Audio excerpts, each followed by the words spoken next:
What's good, y'all? Shagama Kyle. Welcome back to my channel. Make sure you leave a like, comment, and subscribe. And if you're new, make sure you subscribe. I'm trying to hit 1,000 subscribers, and every subscriber helps. Over here on this channel, we talk about the NBA daily. So if you enjoy the NBA as much as I do, please subscribe. And we're trying to hit like 560, 550 subscribers, 600. So you know what I'm saying? Just go ahead and subscribe.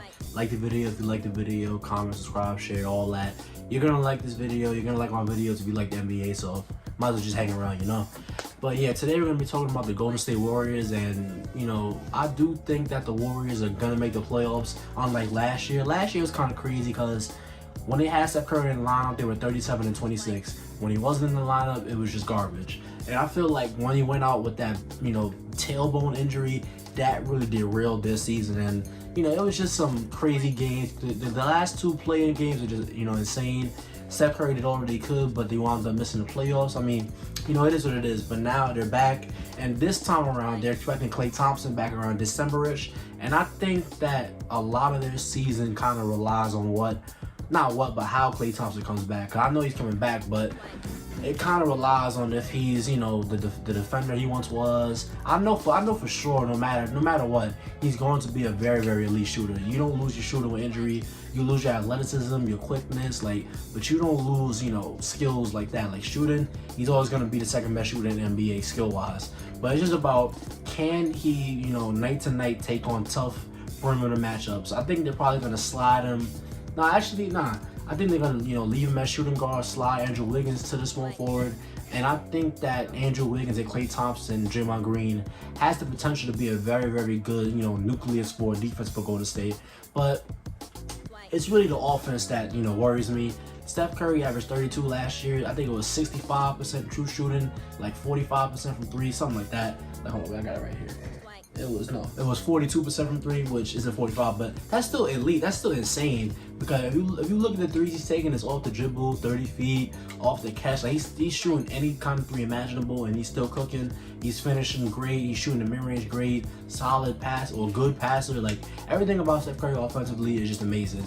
But everybody else is where, like, you know, it's just like like what are we doing here? Like Draymond, like I've never seen this before. Like a couple years back when Golden State was first coming out, he was knocking down threes, he was attacking the rim, like everything about him offensively was just solid. And then you had his elite defense. He was an all-star.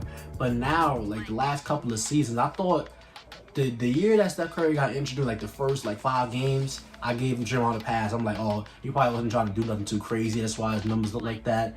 But then the next year, Steph Curry comes back and Draymond Green is still not shooting well. He had a stretch going towards the end of the season where he started shooting better, but that was against teams like, you know, OKC, Memphis. Like it was like the last 10 games. Like I don't really think that was going to carry over into the playoffs. But it's not even about the three-point shooting.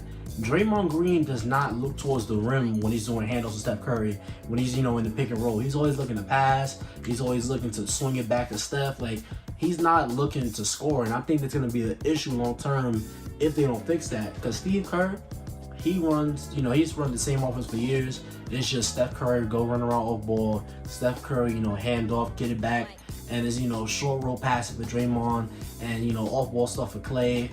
And Wiggins got his fair share of ISOs this year, his fair share of pick and rolls. And Andrew Wiggins, I want to talk about him.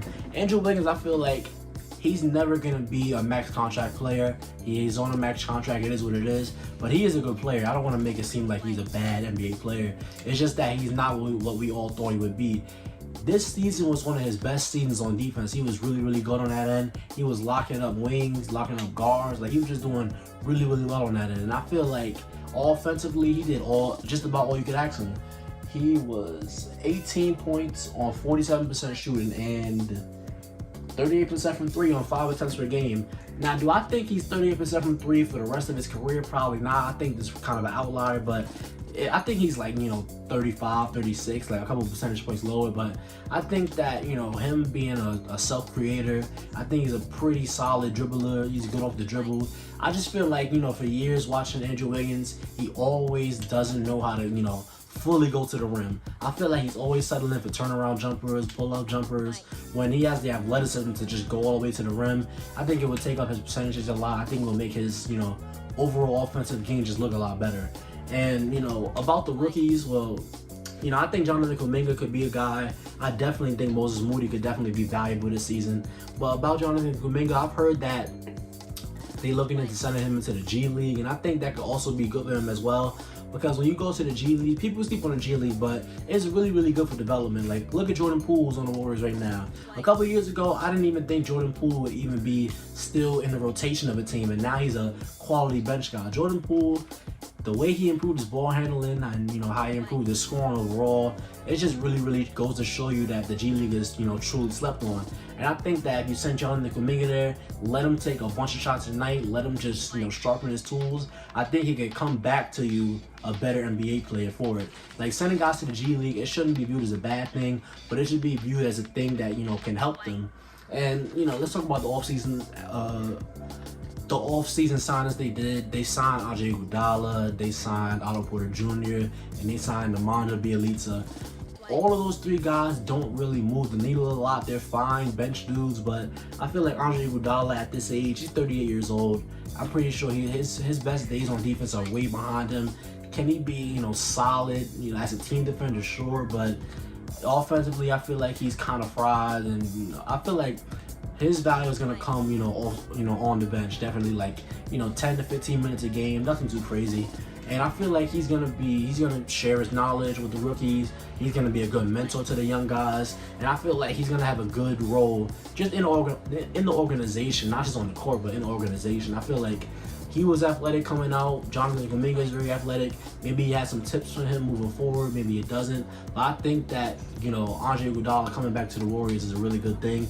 And with Otto Porter Jr., when he's healthy, he's very, very fine. He was on the Bulls, my favorite team. I feel like when he's healthy, he's a good shooter. I feel like when he's healthy, solid defender, solid creator, you know, below average creator, but I feel like he can definitely hit, you know, some mid-range pull-ups. He can get to the rim a little bit. But, you know, it's just about health for him. He's playing like half the season most years, and, you know, he's just injured randomly. I feel like this could be a really good signing or a really bad one. And with Bjelica, I mean, he averaged 5 points this season with the Heat. They kind of took him out of the rotation. I think that he can definitely, you know, shoot the ball, but, you know, when it comes to moving the needle for the Warriors, I feel like he's just another body on the bench. I feel like the big thing that I'm waiting to see is how James Wiseman comes back. Because James Wiseman, I feel like towards the, you know, for most of the season, right, they threw him into the fire, and then he just truly was not ready, especially defensively. Defensively, he was getting abused by guys like Montrezl Harrell, and I know he's a rookie, but it just felt really, really rough because Golden State had all these expectations for him, and it's like he's not quite ready for that. But I feel like this season he has a chance to come back, you know, more refined, more sharpened. He did have that injury to end the year, so he probably didn't get to work on like his offensive game as much, but I feel like having a year of NBA experience under your belt is very, very huge. And I feel like as a drop defender, he's not going to be doing anything too crazy. But as a drop defender with Draymond next to him, I think that he can be definitely a solid, not a starting big man, but a solid big man off the bench at least. And, you know, Kevon Looney, that's his spot, you know, starting. But, you know, the Warriors next season, I think they can be good. I can definitely see them reaching the Western Conference Finals depending on how it shakes out. When you have such a superstar talent like Steph Curry on your team, anything is possible. The sky's the limit. I think that the sky for them, the ceiling, is probably Western Conference Finals. But depending on matchup, I can see them getting bounced out first round. If somehow the cards shake down and they got to face, you know, Utah, or Phoenix, or the Lakers. But I do think that they will be the 4th seed because when you look at the West, like I said, it's, you know, it's pretty injured. Denver is out. The Clippers are out. They have, you know, big injuries. I don't see a reason why Steph Curry and the Warriors can't be the 4th seed. It's Lakers, Suns, Utah. Then after that, it's just a dogfight between, you know, Portland and Dallas and Golden State and like all teams like teams in that mid tier. So I just think that, you know, Golden State could do a lot of good things, but it's just dependent on Klay Thompson. I feel like he's the big thing. If Klay Thompson comes back, you know, he's good defensively, good offensively, can play a lot of minutes. That's gonna raise the ceiling even higher. If he comes back and struggling, I feel like the offense is gonna be, you know, really, really not so good. But, you know, we'll see. Let me know what you think in the comment section down below. And if you take this video, thank you. Don't forget to like, comment, and subscribe. And I'll see you on the next one.